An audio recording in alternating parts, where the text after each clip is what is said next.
Hello, everyone. It's Wednesday, July the 12th.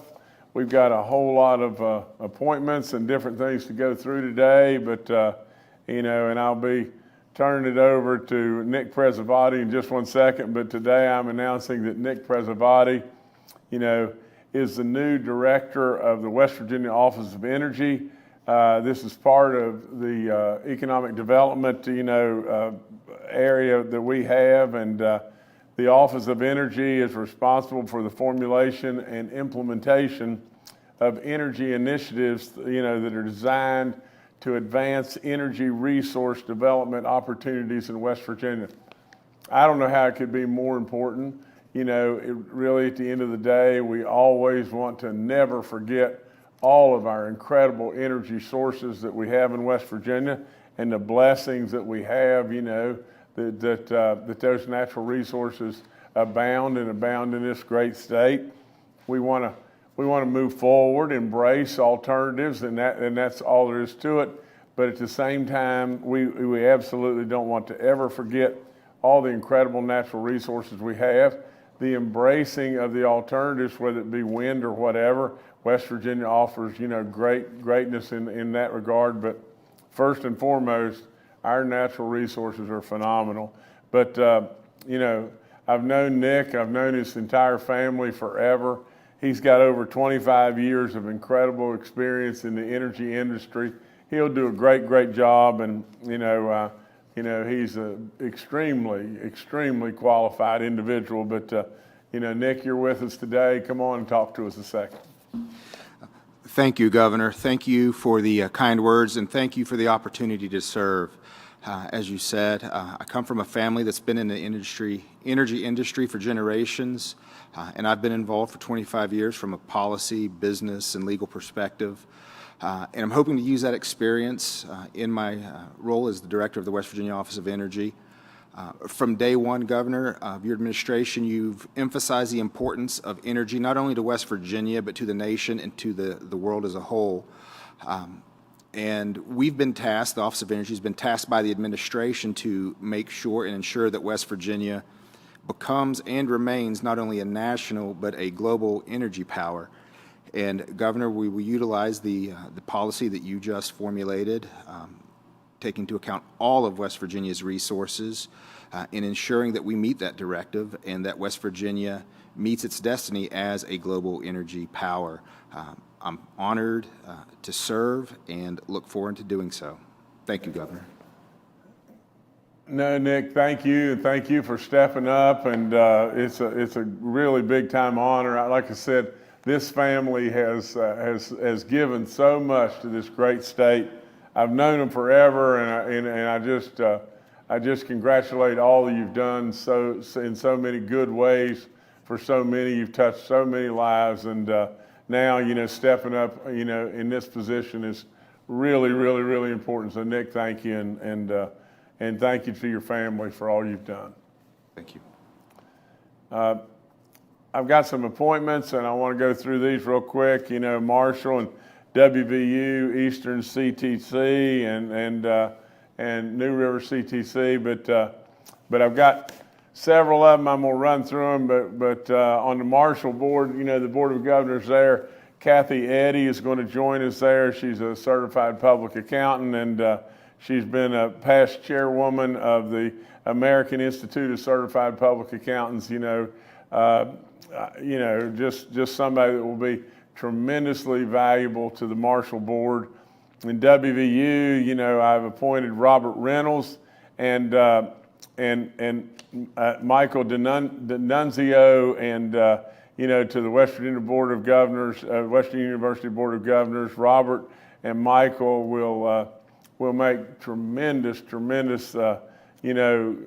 contributions to that board. And Robert is the CEO of Putnam Investments, and Michael is the president of Beverage Distributors Incorporated. And so I congratulate Michael and I congratulate Robert, and they'll do great work, and as well as Kathy, and I know them, I know the families and everything, and it's good stuff. I've also appointed Jonathan Brill from Hampshire County as a member of the Eastern West Virginia Community and Technical College Board of Governors. I have also appointed Richard Snyder and as a member of the New River Community and Technical College Board of Governors. I'm sure, and again, I can't thank these people enough for just stepping up. I mean, that's all there is to it. They want things better in their communities. They want things better at these universities and colleges, all these universities and colleges are on the move, and so I thank these people and thank them so much. I know they've got plenty to do in their lives and everything, but stepping up to try to make things better is really significant. I've appointed Gail Pritchford as the commissioner on the West Virginia Higher Education Policy Commission. The HEPC is, develops and oversees the public policy agenda for the four-year, colleges and universities, and I'm sure she'll do a wonderful job. From the standpoint of reappointments, in addition to these appointments and everything, there's several reappointments, and all the names I've announced and everything with the new appointments will be posted up, and you'll be able to see those. The Appalachian Regional Commission grants and everything, or recommendations. Today, I'm making the announcement of over $18 million of grants that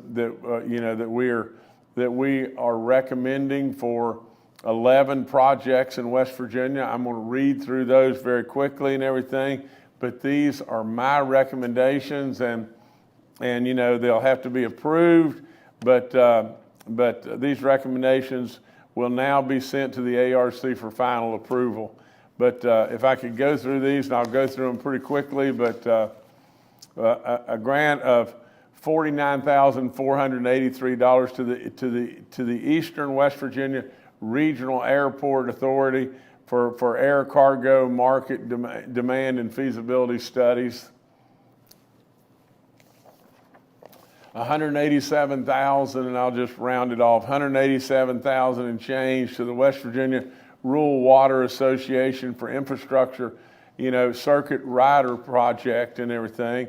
The project will be funding drinking water and wastewater circuit rider, to provide technical assistance to water and wastewater systems in the state.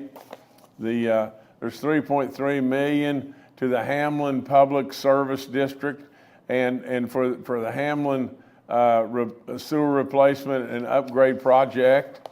There's $1.4 million to the towns of Junior, or to the town of Junior for the Junior water system improvements. $3 million to Cowan, for the public service district there for the Birch River Route 82 water extension. $2.57 million to the Flatwoods Canoe Run Public Service District for the Holly Gray Park sewer system. $800,000 and change to the city of New Martinsville, in Wetzel County for the AAA mobile home water system. $4.2 million to the $4.2 million to the city of Williamson for the Williamson water system upgrade project. $2 million to the Walton Public Service District for the Walton Sewer Project in Roane County.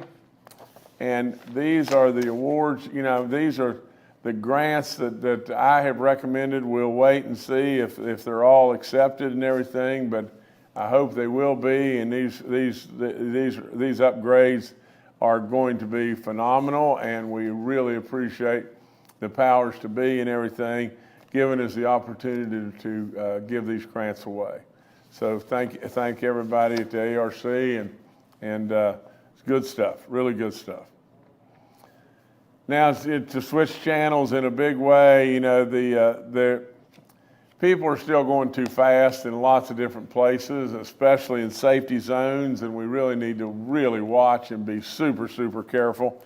Get this, in 2021, there was 12,330 people that were killed in speeding-related crashes nationwide. 64 of those people were in West Virginia. We are announcing today the West Virginia Governor's Highway Safety Program is teaming up with the U.S. National Highway Traffic Safety Administration to organize a targeted, high visibility speeding enforcement campaign beginning Friday and continuing through the 30th of July. Now, and we'll continue on past then. But right now, we are trying to make a real difference, save people's lives, slow down, watch what you're doing and everything. And if you don't slow down, we're going to catch you and we're going to write you up. That's all there is to it. There's no excuse whatsoever for you not understanding. We got to slow down, watch what we're doing, be respectful to all those that are working on the highways. We can't have great new quality highways that are in great condition if we don't do the work. And if you're absolutely out there and one of those workers and you know you've got somebody coming by you at 85 or 90 miles an hour and they're 3 feet away from you, how fair is that? Now, how fair is that really and truly? Those folks deserve every right to go to work, do the great work for all of us, and then get home to their families safely. So we're going to absolutely try to curb the problem and try to do something about it. You know, this week is National Forest Week. Think about this just a second. What do our national forests mean to us? I mean, you know, honestly, there are millions and millions and millions of acres, you know, throughout all this great state and all across this phenomenal nation. I want to just say this, that West Virginia has 12 million acres of forest land. The United States has 193 million acres of national forest. You know, with all that being said, you know, this is our parks. This is absolute beauty beyond belief. The national forests provide us water that we can that serves millions and millions of folks and everything. All kinds of greatness and everything from the standpoint of how our hardwoods clean the air. It is unbelievable the contribution of our national forest, and we should be very, very proud of all those that are working every day to protect and help us preserve that resource, not only in West Virginia, but all across this great country. So get outside and enjoy this resource that absolutely will touch your soul. I could never say enough about that, and that's all I got right now, and we'll take your questions, and thank you again in every way. All right, thank you, Governor. We'll go to questions from members of the media now. The first today from Mark Curtis with Nexstar Media. Good morning, Governor. Good morning, fellow reporters and staffers. Governor, I want to go back to an issue that we've talked about before. Last week, I totaled up approximately all the employees that would be needed to fill the approximations of Nucor Steel, Pure Watercraft, the bus company, all these companies that are coming here, Berkshire Hathaway, and plus we have, you know, 1,000+ teacher vacancies, 1,000+ corrections vacancies, and more companies are thinking of coming here. We just had a delegation in Seattle talking to Microsoft and Google and what have you. Where are we going to get all these? I came up with an approximate total of 10,000 employees, 10,000 jobs that are being created, and that's not even including the construction jobs. Isn't it time that the state launch an almost Heaven Chelsea Ruby type campaign that's been so successful for tourism, do a parallel pitch for jobs in the state? It just seems to me there's not enough people in the state to fill these jobs. We're going to have to go on a major recruiting effort out of state. So I'd like you to speak to that. Well, Mark, you know, I love this and love this totally to death. You know, let me just say this. You know, the opportunity to have the jobs here, there's no question. People find the places to go to find the good jobs. These are good jobs. And people find, you know, people are awakening every single day to just how the great and all the opportunities that are here and available for us in this great state. You know, when it really boils right down to it, that's why people are making investments like this in West Virginia. Now, Mark, think about it. The New Course of the World or Pure Watercraft or on and on and on, you know, all those folks and everything, they would not be making the level of investment in West Virginia if they did not believe that the workers would come. The workers will come. And Mark, we do need more and more and more dollars spent, you know, in tourism or recruitment or whatever it may be. Mark, that's the very thing, you know, the foundation right behind all the thinking from my standpoint was just this. Get a state that doesn't have income tax. Get rid of our income tax in West Virginia. Absolutely, we want more and more and more people to come. And we're on a pathway of doing that right now. We cut 21.25%, and we're about to trigger another 10%. We're on our way. We're on our way. You know, Mark, they'll come. They'll come. Absolutely. I am as confident could ever be. You know, there's going to be more and more and more people come. There'll be more kids in our schools, on and on and on. There'll be more people contributing and helping, you know, to absolutely make our highways better. They're going to come, you know, and what we want to do is just continue to make this happen in every way. But when you have good paying jobs, really good paying jobs, the people will find us. And when they find us, they'll never leave because they know absolutely that West Virginia will touch their heart. And what an incredible place. We all know that and everything. But yeah, they're coming, Mark, and they'll come in droves before it's over and everything. You know, but just wait and see. Thank you. All right, thank you, Mark. Next to Charles Young with WV News. Hi, this is Charles Young with WV News. Governor, I wanted to ask you about the plan to send National Guard members to assist at the southern border. Since you announced that, you know, the number of illegal daily crossings has continued to go down. Is that something we're still planning to do, something we still think is necessary? The folks with the Guard told me that was going to cost about $600,000. Are we still going to do that here in the next few weeks? Thank you. You know, all's on schedule to do exactly that. We've not changed anything, you know, in regard to the requests that came from Texas and everything. But you know, Charles, the bottom line to the whole thing is the Guard always steps up. We've got the money. We'll find a way to cover the money.